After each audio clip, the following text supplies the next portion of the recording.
Hey moms and dads, this is Brody Swanson coming to you again with an update from the Matthew 25 Project.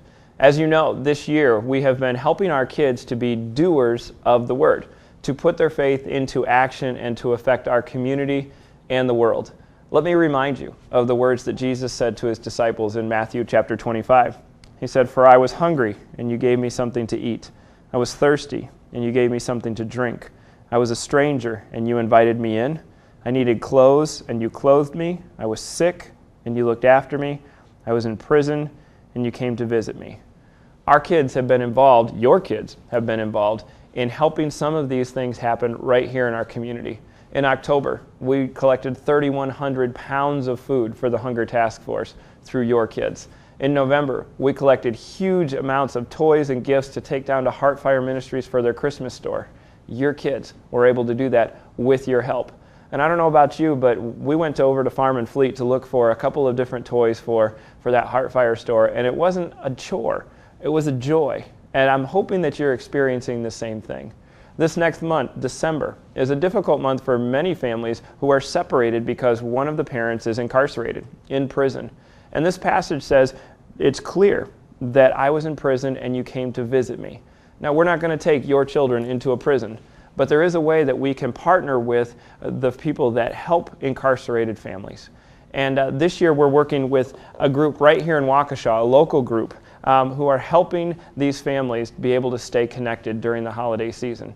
And so there's a couple of different things. First, check your newsletter that was sent home from ECEC and that is being distributed throughout the children's ministries. And check out what it says about who we're partnering with and the people that are located there. But I want to give you just a brief snapshot of what can you do to help this ministry move forward. The first thing is you can pray. I don't know if you have a regular rhythm of prayer with your children. You may pray for them, but if you pray with them, it's so important that we start to help them understand that the world is much different sometimes than the one they live in. There are families who deal with much different things, and they don't go home to places like our kids get to go home to. And so praying for those kids who have a parent in prison and really drawing their awareness to that.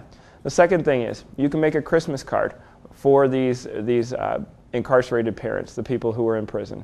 But make sure that you're not using stickers or anything that would be metal. Just use crayons and markers to make a Christmas card and to wish them a Merry Christmas and to help them understand the true meaning of this season.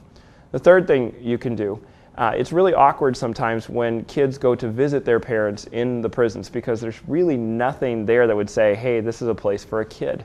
And so our local prisons in Waukesha, our local jails in Waukesha have been putting together toys and different things to create environments so that when kids go to visit a parent who's in jail, that there's a familiar environment, that there's things that they can do together. And so we can bring in some gently used stuffed animals, some different toys that they can use to create an environment so that those kids feel fairly normal and they can visit in a positive way with their parent. The last thing that we can do is something that I think is really important. We sit down every night, my wife and I and Annika, and we read a book together. And we really enjoy that experience, and it's so helpful both educationally and relationally. The research bears out when parents read with children. And yet parents who are in prison don't have the opportunity to read to their children, and sometimes their kids have a hard time remembering what it's like to be connected in that way to their parent. And so another thing that we can do this Christmas is we can donate some books. Maybe your favorite book when you were a kid, maybe your kid's favorite book. And we can donate those, and what the prisons are going to do in this area is they allow the prisoner to read, the parent to read that story, and they videotape that parent reading the story, and they send that home so that the children and the parents can stay connected even a little bit more. Sometimes the prisons are a much forgotten area of our world. Sometimes we'd like to say, we don't want to deal with that, but it's a mission field. It's a place where our kids and our families can step in and put feet to our faith.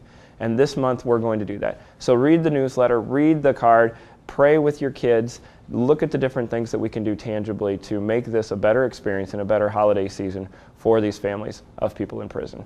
Thanks for all your help. If you have any questions, feel free to contact me. Have a great day.